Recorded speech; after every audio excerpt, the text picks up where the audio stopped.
Good day, Rolf Woldring here. If you're a recruiter or a leader of recruiters, and you and your team are beginning to discover that it's getting harder and harder to find the talented people your organization needs, watch the rest of this video as Raina and Mark, our two avatar representatives of many of the applicants and candidates we've interviewed about the recruiting process, tell you what their experience is like to be on the receiving end of the traditional resume-based recruiting process. Finding the talent you need and adopting an approach to recruiting which moves you beyond the limitations of traditional resume-based recruiting. We face this problem for over 30 years. I've led innovative software development and IT production management organizations, and we were always searching for new talent in the marketplace, and therefore always dealing with limited talent pools. Our need for great performers who fit into our working culture was always greater than the number of people out there looking for work, like you might very well be doing today. And under the pressure to hire, especially in the early days, we hired what we thought were people capable because they had the skills of fitting into our organizations. And we quickly discovered that we were making a number of poor hires. They had the technical skills we needed, but the fit into the particular work team they joined was not great. And as a result, one of the first things we started to notice as a sign of this was a decrease in overall team performance and productivity. Sure, the people we hired always had the technical skills we needed, but the fit to the team's working culture was not there. And that soured people decrease their performance, and that leads to a real dollar cost. So we knew we had to find a better way to recruit the talented performers we needed for our organizations. We tried all of the techniques as they came into the marketplace: faster recruiting cycles, keyword-based resume scanning, behavioral interviewing and other interviewing techniques, specialized interview training for hiring decision makers and recruiters, trying to hire the people who'd worked for us on a gig basis and turned out to be great performers and great fits. We also made some investments in after-hire process changes. We changed our onboarding process and discovered we got great payback because people started to be productive much earlier. We matched new hires with in-house mentors in order to facilitate the relationship building process. We built peer referral programs where people got a choice of bonus if the candidate they'd referred to us in fact got through probation and became a permanent member of our team. And we, in general, improved the whole way we did probation management. We got some really powerful benefits from the after-hire process improvements, but that's another story. We never really stopped making a number of bad hires, a number of poor fit into the working team hiring decisions. And all of that continued to hurt us until we finally started to think seriously about maybe we should change the way we recruit. And some of the members of one of my recruiting teams said, you know what, we never really talked to applicants, the people that we've hired, but even more importantly, the people who chose not to apply to us or the people that we decided didn't fit the environment.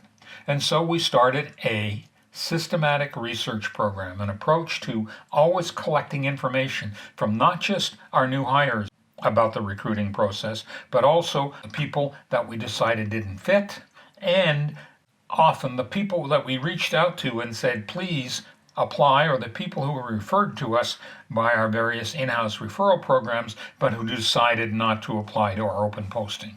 And we asked, what is it about the way that we recruit that works and does not work for you?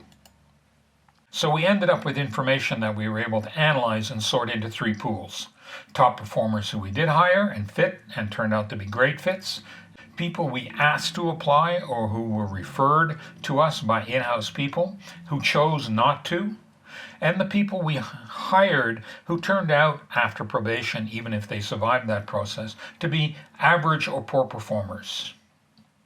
And that systematic data collection process was very, very insightful. We did this, and we continue to do this as a matter of course. It became part of our normal recruiting team process. And at a certain point, we started to change our focus in recruiting. Instead of focusing on what have you done and what skills do you have and what can you bring to the table, we moved to what challenges will you face if you become a successful candidate for this job. And that became our fundamental recruiting message and theme. And that produced interesting results. We also changed the way we talk to our hiring managers. We quickly discovered that when we started to talk to hiring managers about what they were looking for in terms of performance from a new hire, that changed our perspective a great deal. We also built our own recruiting tools. As a matter of fact, we were one of the first organizations in the late 90s to put up an independent job posting site. It's now become the norm, and sites like Indeed and Workopolis and the Masterboard are the norm, but that was quite a different thing to do back somewhere in the middle 90s. The biggest in-house change, though, came from asking our managers, what performance do you need to see from a new hire? We discovered that a lot of them didn't have a lot of clarity on that, and we really needed to train our recruiters in how to help them formulate that vision. And that had a tremendous impact on not only our onboarding process, but also on the quality of the people we started to look for and the fit to the working culture of the teams in which they were going to be placed. Let's share some of what we learned. And we're going to do that by asking Raina and Mark, our two avatars, our representative candidates, if you like, our representative applicants, to tell us a bit about their side of the experience. I start thinking and feeling about who it is that I might be working for the moment that I first open their job posting. If I see what looks like a pretty standard format job description and a submit resume button, I pretty well know that the chances are I am going to be treated as just another entry in the resume file. They are going to put my resume through some kind of resume matching software. 9 times out of 10, I don't bother to apply. It's insulting to me as a great performer. I am not the words on my resume. I don't want to work for an organization that treats me as just clog in their work machine. Let's listen in to Raina again as she tells us a bit more. When I see that submit resume button, all that runs through my head is here goes the resume spam. It is so easy to click a button. Job boards like Indeed make it so simple to do. Just store your resume and send it to any job that looks like it is remotely relevant. Just take your chances, it is so easy to do. What is the challenge in doing that? So what we took out of what our applicants and candidates and our people who didn't even bother to apply were telling us fundamentally can be summarized in a single tagline. People perform on the job, not resumes. And we started to realize that a lot of great performers, talented people, really had problems with a resume-based approach and a job description-based approach to recruiting. But not only that, more interestingly, once we started to talk to our managers about what performance they expected to see from new hires in the first 12 months on the job, we began to realize that resumes were backward-looking documents. And so were job descriptions. They looked at the past instead of the future, and that was a fundamental change. We started to become very future-oriented in the way we recruit. We also learned that our software vendors, the people that we've been talking to earlier as I talked about things like keyword spanning and the other things we tried, didn't really know very much about predicting future potential performance. They were great at building new what they thought were solutions into their software packages that we acquired and used, but they really didn't understand either the performance management process or the hiring process. Let me take that back, because we began to understand that they understood the requirements that their average customer was telling them. And we weren't an average customer. We were always competing for talented people in very limited marketplaces, not competing for people with well-established skills that fit into well-defined jobs and well-established organizations. And so we began to realize that software vendors were meeting the needs of a marketplace which didn't align with our own. We learned so much about performance prediction that actually I've taken some of that material and put it in a separate video on the YouTube channel, which you can access by following the link here either in the PDF or typing it into a browser. This really became clear to us. Software vendors satisfied the average marketplace. Makes sense. They're trying to sell as many copies of the software as they can. Many of the open jobs in even today's marketplace are for well-defined jobs in well-established organizations which are relatively stable when it comes to performance management. Let's go back to listen to what applicants really have to tell us. And this time, Mark will be our representative avatar. In the last 5 jobs and major projects I have worked on, my performance was rated at the top of the performance scale. I loved those challenges. I wanted to go to work every day. Like so many of my friends, I am challenge-driven. Sure, there are some folks out there who go for the pay and ability to keep the job even from 9 to 5. But I am not turned on by working with that type of folk. When I think about my next job, I want to know what is it that I'm going to have to do that really stretches me. What will my boss be like? Can I learn something from her or him that will take me to the next level, the next step up the career ladder? By the time I am done, will I feel pride in what I have accomplished, on what we have created or who we have serviced? Overcoming challenges, and working for fair bosses who focus on what I can do next, not what I have done in the past, is the right place for me. I like working with smart people on the team who are as much into challenge as I am. That is what turns me on at work. When I open that job posting, I want to know what challenges I will face if I work there. That is why I don't respond to many what look like pretty standard submit a resume type job postings. Instead, if I think that the role will challenge me, I will go to LinkedIn and try to find someone who already works there who will talk to me. I will look at their website and see if I can read between the lines to get to their real people values, not the ones they say they have. I will see if anyone in my network know this company, and or knows someone who interacts with folks who work there who will talk with me. I want to know if this is a place which challenges folks, or just treats them like just another worker who will do a good enough job. As a result, I don't think I am contributing much the resume glut that the recruiters I know constantly talk about. What we learned, particularly from people who turned out to be talented performers, whether they were individuals we hired or not, was that they don't want to hear about the things which an HR specialist needs to know about and are summarized in a job description. They want to know about the challenges on the job, because that's what motivates great performers. And it also motivates them to move on when we start to talk to them about structured, stable things like the accountabilities and the skill requirements which categorize most job descriptions. They really need to know about those challenges. Boy, that message started to become clear to us, and that's why we changed to a performance challenge-oriented approach in our recruiting approaches. Great performers need to be motivated, and they need to be motivated not only to deliver the technical things that they can deliver, but also to fit into the work teams with which they're going to be working. And so that's the second thing we learned. They wanted to know quickly if they were interested in the job and passed the first screening. They wanted to quickly get a sense of who will I be working for and who will I be working with. And so we started to get those people involved in the recruiting process as quickly as we can, in days, rather than fitting candidates into the work schedule of our hiring managers or their work peers. Finally, let's listen to Raina once again. Things went very differently in the last job I applied for and got. When I opened the job posting, it basically said, "Here are the 5 core challenges you will face from your first day on the job if you get this job.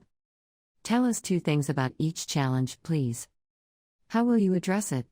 What will you do to meet each challenge? And 2. How do you know that you will be successful, that the things you will do will get done what needs to get done?" Then they said, "Take some time to think about this. Work out your answers and edit each answer to each of the 5 challenges back to less than 250 words. Use a word processor to do this offline if you want, and then copy and paste your responses into an online survey at this URL. Do this reasonably quickly, please. But you are better off taking a day or 2 to put together a thoughtful response. You might want to send us an email saying, 'I intend to respond to this at the following email address in the meantime.' Then download a PDF of these performance challenge questions from this link so you can refer to it as you work out your responses. I had a really neat reaction to all of this. First, they were treating me like an adult who might have something of value to contribute, not just another person who might be lucky enough to get past their resume scanning hurdles. Second, they were telling me about how I could fit into the future of this job. I realized that I could come to one of three decisions. 1. Be turned on by the challenges. Really want a serious chance at getting this job. In this case, I needed to put some energy into figuring out how I will meet each challenge. If I really wanted to be seriously considered, I needed to show them what I will do, not what I have done on other jobs in the past. What a neat challenge. Or 2. If the challenges in the job did not appeal to me, I could simply not apply. No resume spam. Just respect for my time, and a request that I respect theirs. Adult to adult, great. Or 3. Realize the challenges in the role were just beyond me at the moment. Again, treating me like an adult. They were sending the message, we treat people differently here, from the first moment on. They were giving me the information I needed to make a real decision about this, instead of treating my resume as something that might be lucky enough to make it by their resume scanning process, the guts of which were completely hidden from me. They still wanted a resume, but boy did I feel different about submitting it.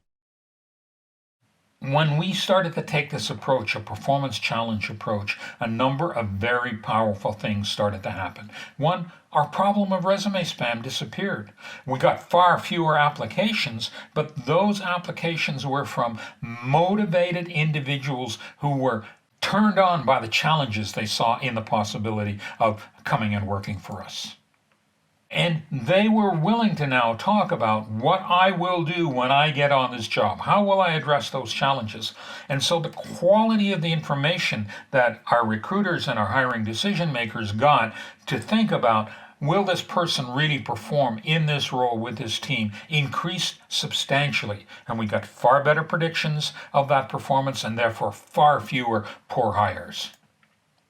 Not only that, when we went back and talked to the people, including some of the people who we decided not to hire, we found that they generally felt good about the hiring process. They felt they'd been challenged by the way that we recruited. And they may or may not have been a successful new hire, but they didn't feel negative or frustrated by the way we approached recruiting.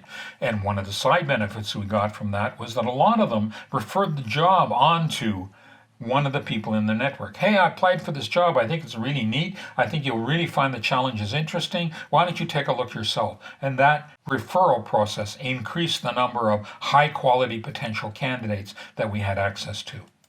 So in summary, if you take a performance challenge oriented approach to recruiting, resume spam disappears almost overnight. High quality potential candidates really stand out in the initial stages. Recruiters can really identify those people quickly. And therefore they can provide a slate of high quality candidates who have the capacity to technically perform in the new role to hiring decision makers. And everyone's satisfaction with the process, candidates, recruiters, hiring decision makers, increase dramatically. This slide depicts the steps in the performance challenge recruiting process. I'm not going to go into it in detail because you can download a copy of the book, Recruiting Realities, Avoiding Bad Hires. Thank you very much for your time. My name is Rolf Waldring. I coach recruiters and recruiting teams in the performance challenge recruiting process as they seek to make it their own.